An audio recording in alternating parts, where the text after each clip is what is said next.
여러분 안녕하십니까? 12월 22일 금요일 MBC 뉴스입니다. 충북 제천에 있는 9층짜리 두손 스포리움 건물에서 어제 오후에 큰 불이 났습니다. 지금까지 29명이 숨지는 등 인명피해가 큰데요. 현장에 나가 있는 취재기자 연결해 현재 상황 알아보겠습니다. 정동훈 기자, 먼저 인명피해 상황부터 전해주시죠. 예, 현재까지 확인된 사망자는 29명, 부상자도 29명입니다. 어젯밤 9시 10분 마지막 사망자의 시신이 수습된 이후로는 추가 사망자가 없는 상황입니다. 불은 어제 오후 3시 50분쯤 시작됐습니다. 큰 불길은 2시간 만에 간신히 잡혔습니다. 소방당국은 곧장 건물 내부 수색에 들어갔습니다. 5시간가량 진행된 수색 작업에서 29명의 시신이 차례로 발견됐습니다. 사망자 29명 중 1명을 빼고는 현재 신원이 확인이 된 상태입니다. 사망자는 2층 여자 목욕탕에서 가장 많은 20명이 나왔고 6층과 7층 헬스장에서 9명의 시신이 추가로 수습됐습니다. 부상자 29명은 대부분 불이 나자 곧바로 건물 옥상이나 바깥으로 빠져나와 다행히 큰 부상을 입진 않았습니다. 네, 일단 인명 수색 작업은 끝이 난 것 같은데 화재 원인에 대해서는 밝혀진 게 있습니까? 네, 아직 정확한 화재 원인은 밝혀지지 않고 있습니다. 다만 소방당국은 1층 주차장에서부터 불길이 시작된 걸로 추정하고 있습니다. 목격자들은 1층에 주차해둔 승용차에서 갑자기 펑 하는 소리와 함께 불길이 시작됐다고 전하고 있는데요. 경찰은 잔불 정리와 인명 수색 작업이 마무리되는 대로 별도의 수사본부를 꾸려서 화재 원인 조사와 함께 책임 소재 등을 수사할 방침입니다. 또 정부는 경찰과 소방 외에도 보건복지부 등 6개 기관이 참여하는 범정부 지원단을 구성해 사고 수습에 나서기로 했습니다. 지금까지 제천 화재 현장에서 MBC 뉴스 정동훈입니다. 이번 제천 두손 스포리움 화재에서 인명피해가 컸던 이유 가운데 하나는 초기 대응 실패였습니다. 주차 차량이 많아 소방차가 빨리 진입하지 못했고 굴절차가 고장나면서 민간 사다리차가 구조 작업에 나서기도 했습니다. 이재민 기자입니다. 소방 굴절차가 화재 현장 앞에 도착했지만 주차된 차에 막혀 있습니다. 진입할 도로폭 8m를 확보하지 못한 상황. 보다 못한 시민들이 함께 차를 밀어봅니다. 가까스로 굴절차가 건물로 다가갔지만 추운 날씨에 밸브가 고장나 사다리가 완전히 펴지지 않습니다. 안 펴지니까 애석하게 또 내렸다가 접었다가 올렸다가 그 시간이 많이 됐어요. 제천 소방서에는 굴절차와 고가차가 각각 한 대뿐. 굴절차 대신 높이 50m 고가차가 출동하는 동안 민간 청소업체 사다리차가 시민 3명을 구조했습니다. 그 119 크레인이 고장난 것 같다. 이제 막 욕을 하시더라고요. 저희가 더 빨리 구할 수 있는 상황이어서. 불이 난 건물 사우나 시설은 통유리로 만든 외벽으로 막혀 있어 건물 밖으로 대피할 수 없었습니다. 소방시설 다 소방시설이 문제예요. 소방시설이 빨리 조처를 하고 대응을 해야 되는데 아이고 타다. 화재 현장으로 달려왔지만 가족을 찾지 못한 시민들은 통유리를 깨달라고 호소하기도 했습니다. 많은 시민들이 이용하는 복합 스포츠센터 건물에 난 불이었지만 화재 초기에 빠르게 진압을 시도하지 못하면서 대형 참사로 번지고 말았습니다.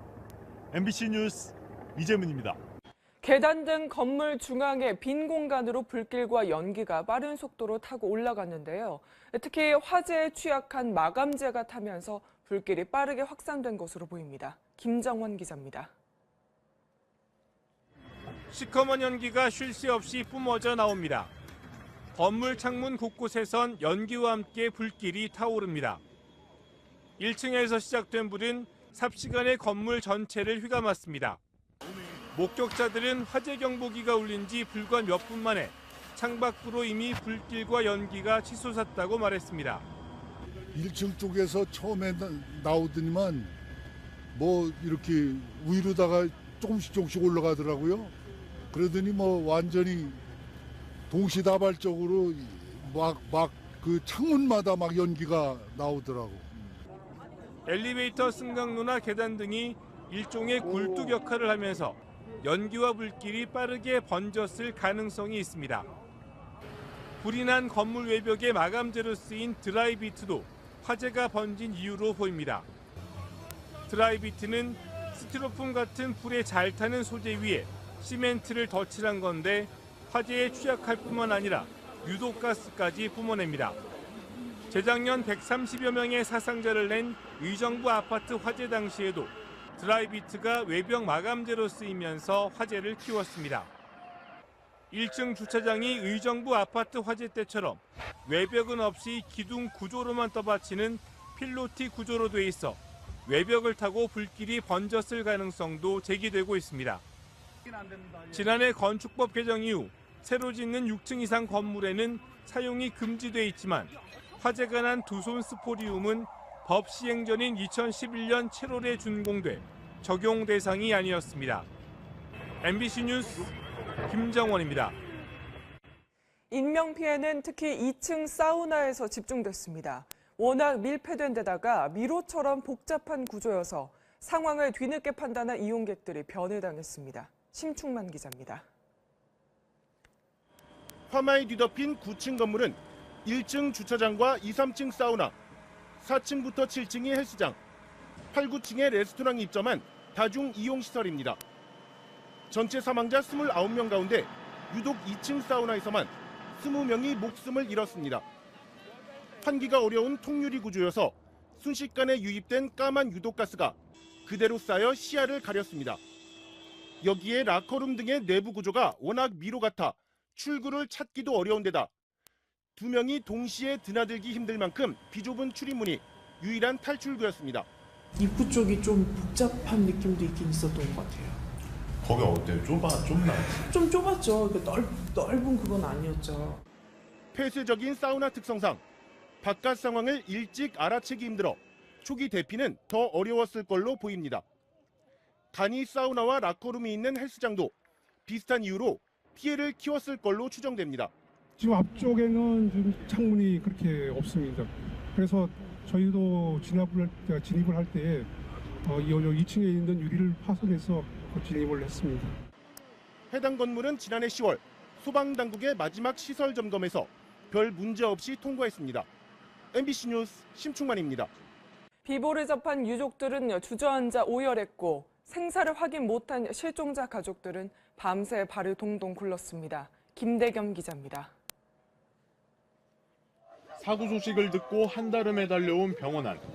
믿기지 않는 소식에 가족들은 여기저기 주저앉아 오열합니다.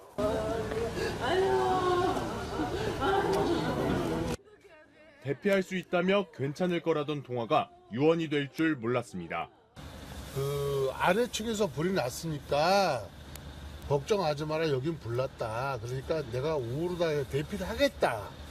이래가지고 올라가다가 끝난 상황이에요. 그 뒤로 다른 전화는 없었고. 없죠. 밤새 수색 작업을 벌였지만 생사조차 알 수 없는 실종자 가족들은 사고대책본부에서 뜬 눈으로 밤을 지샜습니다. 그러나 아무것도 할 수 없는 현실에 발만 동동 구르고 당장 신원 확인이 어렵다는 구조당국의 설명에는 애간장이 녹아내립니다. 여긴 누가 있습니다. 한 명이 불어도 1시간 지나서 있는 거예요. 이런 너태우기 안 되는 게 어딨어요. 안타까운 마음에 수백 명의 시민들도 새벽까지 구조도우미를 자청하며 위로를 건넸습니다. 지금 내 친구 부인도 돌아가셨다 지금 내 연락을 받았어요. 한 명이라도 더 안 돌아가시면 그걸 바람이죠, 제 바람. 현재까지 발견된 사망자 가운데 한 명은 아직 신원이 확인되지 않았고 실종자 한 명의 생사도 밝혀지지 않았습니다. 제천시 재난대책본부는 이틀째 수색 작업을 이어가는 한편 DNA 대조를 통해 24시간 안에 사망자의 신원을 밝힐 예정입니다. MBC 뉴스 김대겸입니다.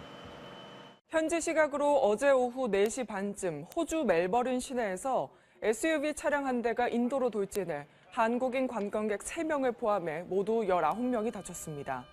부상자는 가족 여행 중이던 61살 김모 씨 일가족으로 폐와 다리 등을 다쳐 인근 병원에서 치료 중이며 생명에는 지장이 없는 상태라고 외교부 관계자는 밝혔습니다. 현지 경찰은 사고 차량 운전자 등 2명을 검거해 조사 중이라며 의도적인 행위로 보이지만 테러와의 연관성은 없다고 밝혔습니다. 이른바 성완종 리스트 사건으로 재판에 넘겨진 홍준표 자유한국당 대표와 이완구 전 국무총리에 대한 대법원의 최종 판결이 오늘 내려집니다. 홍 대표는 지난 2011년 한나라당 대표 경선을 앞두고 당시 성완종 경남기업 회장으로부터 1억 원을 받은 혐의로 재판에 넘겨져 1심에서는 유죄를, 2심에서는 무죄를 선고받았습니다. 또 이 전 총리는 2013년 재보궐선거 때 3천만 원을 받은 혐의로 역시 1, 2심에서 각각 엇갈린 판결을 받은 바 있습니다. 트럼프 대통령의 협박성 발언에도 불구하고 예루살렘 결의안이 오늘 새벽 유엔 총회를 통과했습니다. 미국을 견제하는 내용의 결의안이 압도적으로 채택됐다는 평도 있지만 반대로 미국의 힘이 증명됐다는 분석도 나옵니다. 조현용 기자입니다. 우리 시간으로 오늘 새벽 열린 유엔 총회에서 예루살렘의 지위를 바꾸는 것을 규탄하는 내용의 결의안이 채택됐습니다. Draft Resolution A/ES-10/L22 is adopted. 미국과 이스라엘 등이 반대하고 우리나라와 유럽 각국, 중국과 일본도 찬성표를 던진 가운데 찬성이 128표, 반대 9표, 기권은 35표가 나왔습니다. 표결 전 미국 헤일리 대사가 유엔의 투표로 달라지는 건 없어도 이날은 기억될 거라며 재차 강조했지만 결과는 예상과 다르지 않게 나온 겁니다. But this vote will make a difference on how Americans look at the UN and on how we look at countries who disrespect us in the UN. And this vote will be remembered. 표결 직후 팔레스타인 자치정부 수반인 마흐무드 아바스의 대변인은 이번 투표는 팔레스타인의 승리라며 환영의 뜻을 밝혔습니다. 채택된 결의안에는 법적 구속력이 없지만 트럼프 대통령의 결정에 대해 국제사회의 시선이 곱지 못하다는 점을 확인했다는 의미가 있습니다. 다만 일부 외신에서는 최소한 150표 이상 나올 것으로 기대됐던 찬성표가 예상보다 줄어든 점을 고려하면 사실상 미국의 위협이 힘을 발휘한 거라는 분석도 내놓고 있습니다. MBC 뉴스 조현용입니다. 지난 8월 이재용 삼성 부회장은 박근혜 전 대통령에게 80억 원대 뇌물을 건넨 혐의로 1심에서 징역 5년을 선고받았습니다.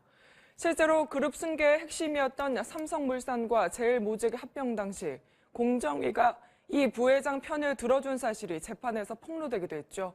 뒤늦게 공정위가 이 문제를 바로잡기로 했습니다. 염규현 기자입니다.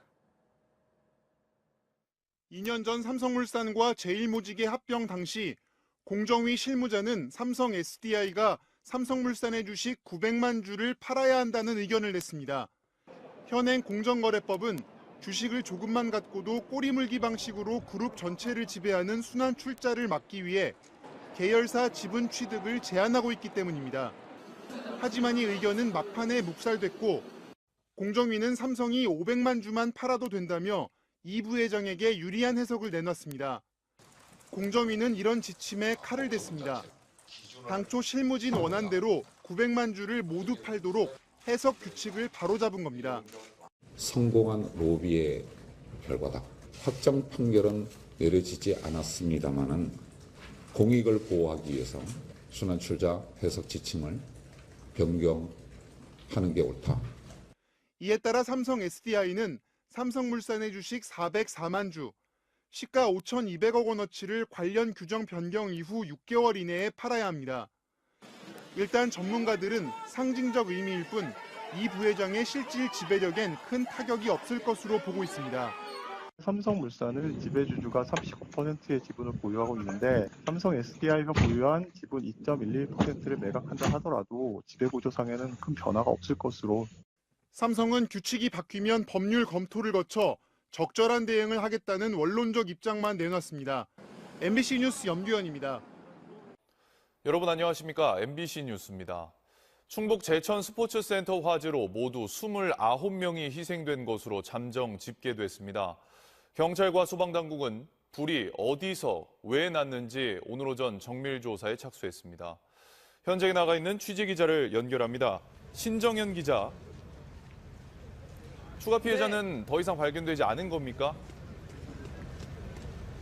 네, 이번 화재로 지금까지 29명이 숨졌고 29명이 다쳐 병원에서 치료를 받았습니다. 어젯밤 9시쯤 마지막 시신이 수습된 뒤 추가 희생자는 없는 것으로 확인됐습니다. 사망자 중 여성이 23명, 남성이 6명인데 아직까지 남성 1명의 신원이 정확하게 확인되지 않고 있습니다. 경찰은 이 남성의 신원 파악을 위해 오늘 부검을 실시할 계획입니다. 건물 안에 추가 피해자가 남아있는지 확인하기 위해 밤새 이어졌던 인명 수색 작업은 현장 감식을 위해 일시 중단됐습니다. 현장 감식은 오늘 오전 9시 반부터 시작됐는데요. 특히 화재가 처음 시작된 지점에 대한 목격자들의 증언이 엇갈리고 있어 이 부분을 규명하는 데 주력할 것으로 보입니다. 경찰은 특히 1층 주차장에서 천정 열선 작업을 하고 있었다는 목격자 진술 등을 토대로 인근 건물에 설치된 CCTV 등을 확보해 분석 작업을 벌이고 있습니다. 한편 문재인 대통령은 잠시 후 이곳 화재 현장을 찾아 화재로 희생된 분들의 유가족을 위로하고 현장 구조 인력을 독려할 계획입니다. 지금까지 제천 화재 현장에서 MBC 뉴스 신정연입니다. 오후 3시 50분쯤 건물 1층 주차장에서 시작된 불은 순식간에 건물 전체를 집어삼켰습니다. 화재가 2층까지 번질 때까지 10분도 채 안 걸린 것으로 소방당국은 파악하고 있습니다. 임소정 기자입니다. 오후 3시 53분, 1층 주차장에서 불이 시작됐다는 신고가 접수됐습니다. 주차돼 있던 차량 15대가 차례차례 불길에 휩싸였습니다. 펑소리와 함께 건물 모서리의 간판으로 옮겨붙은 불은 2층 간판과 외벽을 타고 올라가기 시작했고 신고 접수 7분 뒤 소방차가 도착했습니다. 이미 불은 2층까지 번지고 있던 상태였습니다. 차량이 불에 타면서 발생한 연기와 열기가 1층 주차장과 맞닿은 여성 사우나의 입구, 그리고 화물 엘리베이터를 타고 건물 전체로 퍼졌습니다. 이 때문에 불이 시작된 지 얼마 지나지 않았는데도 건물 꼭대기층의 창문에서 연기가 새어나왔습니다. 하지만 길에 주차된 차량들 때문에 소방차는 건물에 바로 접근하지 못했습니다. 도착 뒤 30분이 지난 오후 4시 40분에서야 사다리차가 설치됐고 창문을 깨는 작업이 시작됐습니다. 결국 화재 발생 1시간 40분 만인 오후 5시 40분에서야 큰 불길은 잡았지만 이미 커다란 희생이 발생한 뒤였습니다. MBC 뉴스 임소정입니다. 화재 현장에서는 오늘 오전 정부 합동 현장 감식이 시작됐습니다. 화재 원인 규명과 함께 순식간에 건물 전체로 불이 확산된 이유 등이 집중 조사 대상입니다. 김경호 기자입니다. 경찰과 국립과학수사연구원, 소방당국은 오늘 오전 9시 반부터 사고 현장 합동 감식에 들어갔습니다. 국과수 소속 5명과 경찰 화재 감식 전문 요원 9명 등 25명의 인력은 1층 주차장과 피해가 컸던 2층 여성 사우나 등을 중심으로 화재 원인 파악에 주력하고 있습니다. 119에 최초로 화재를 신고한 목격자는 1층 주차장에 세워둔 차량에서 불이 났다고 신고했고 건물 주변 목격자들도 주차장에서 펑하는 소리와 함께 불길이 시작됐다고 전했습니다. 하지만 건물 1층 필로티 공사 현장에서 불꽃이 튀면서 불이 났다는 주장도 있어 감식을 통해 화재의 정확한 원인을 가려야 할 것으로 보입니다. 불이 나자마자 순식간에 건물 전체로 화재가 번지면서 인명피해가 커진 이유도 규명 대상입니다. 건물 외장재가 스티로폼에 시멘트를 바른 단열재 성분으로 화재에 매우 취약하다는 지적과 함께 화재 발생 직후 경고벨은 울렸지만 스프링클러가 작동되지 않았다는 의혹도 제기되고 있습니다. 소방당국은 이와 별개로 오전 6시 반부터 7차 인명수색 작업을 벌이고 있으며 아직까지 추가 희생자는 나오지 않고 있습니다. MBC 뉴스 김경호입니다. 오늘 오전 참사 현장에 대한 정밀 감식이 시작된 가운데 이번에도 역시 구조 골든타임을 둘러싼 갖가지 이야기가 나오고 있습니다. 이기주 기자입니다. 소방차가 현장에 도착한 시간은 신고 접수 7분이 지난 오후 4시쯤. 하지만 현장에 도착한 구조 인력은 그로부터 30-40분이 지난 뒤에 2층 여자 사우나로 진입했습니다. 하지만 이때는 이미 20명이 숨진 뒤였고 현장 목격자들은 구조 작업이 지체됐다고 주장했습니다. 소방당국은 소방차가 현장에 도착했을 당시 1층에서 차량이 불타고 있었고 주변에 LP가스가 폭발할 위험이 있어 신속한 건물 내 진입이 어려운 상황이었다고 설명했습니다. 최종적으로 2층에 있는 유리를 파괴를 하고 그렇게 현장으로 진입을 했었는데요. 한때 굴절 사다리차가 고장으로 작동하지 않았다는 지적도 나왔지만 소방당국은 기계 고장이 아니라 사고 현장에 주차된 차량들로 인해 7, 8m의 도로폭을 확보할 수 없어 굴절 사다리차를 설치하는 데 30분가량 지체됐다고 해명했습니다. 수색 작업에 나섰던 일부 소방관들은 미로 같은 내부 구조 때문에 수색에 어려움을 겪었다고 토로하기도 했습니다. 사고 발생 당시 정황에 대한 여러 가지 상반된 주장이 나오고 있는 가운데 대형 사고 발생 시 구조 골든타임을 번번이 놓치고 있다는 지적이 또다시 제기되고 있습니다. MBC 뉴스 이기주입니다. 이렇게 소방당국이 화재 발생 초기 진압에 어려움을 겪는 사이 구조에 손을 내민 아버지와 아들이 있었습니다. 이들의 재빠른 조치는 절체절명의 위기 속에 구조를 기다리던 3명의 귀한 목숨을 구했습니다. 박소희 기자입니다. 거세게 올라오는 뿌연 연기 속으로 고가 사다리가 건물 접안을 시도합니다. 민간인 이양섭 씨가 큰 불이 났다는 친구의 전화를 받고 현장으로 급히 부른 자신의 회사 장비였습니다. 아버지한테 급히 연락이 왔습니다. 지금 여기 하소동에 불이 크게 났으니까 너가 장비를 빨리 끌고 와라. 다행히 제가 멀리 있었던 게 아니었기 때문에. 당시 8층 베란다 난간에는 남성 3명이 구조를 기다리고 있었습니다. 연기에 가려 앞이 전혀 보이지 않아 장비 운전조차 불가능했던 상황. 식별이 불가능했고 아들하고 친구가 수신호를 해주는데 수신호 하는 분들도 안 보이는 상태에서 간신히 구조는 오로지 감에 의존해 진행됐습니다. 내려오는 모습을 보고 저도 온몸에 힘이 빠지면서 내가 사람을 살렸다는 그런 안도감을 느꼈습니다. 이 씨 부자가 구조에 성공한 시간은 오후 5시쯤. 화재 발생 1시간 10분 만이었습니다. 이들이 구한 3명 모두 현재 건강 상태가 양호한 것으로 알려졌습니다. 재빠른 판단력과 숙련된 운전 실력, 무엇보다 사람을 살리려던 이들의 의지가 3명의 소중한 목숨을 구했습니다. MBC 뉴스 박소희입니다. 다음 뉴스입니다. 롯데그룹 경영비리 혐의로 기소된 신동빈 회장과 신격호 총괄회장 등 롯데 총수 일가에 대한 1심 선고 공판이 오늘 오후 2시부터 진행됩니다. 신 회장은 1,300억 원대 회사 재산을 횡령하고 배임한 혐의로 기소됐습니다. 또 이른바 성완종 리스트 사건으로 재판에 넘겨져 항소심에서 무죄를 선고받은 홍준표 자유한국당 대표에 대한 대법원 판결도 오늘 오후 2시쯤 내려집니다. 홍 대표는 지난 2011년 한나라당 대표 경선을 앞두고 성완종 전 경남기업 회장의 측근 윤모 씨를 통해 불법 정치자금 1억 원을 받은 혐의로 기소됐습니다.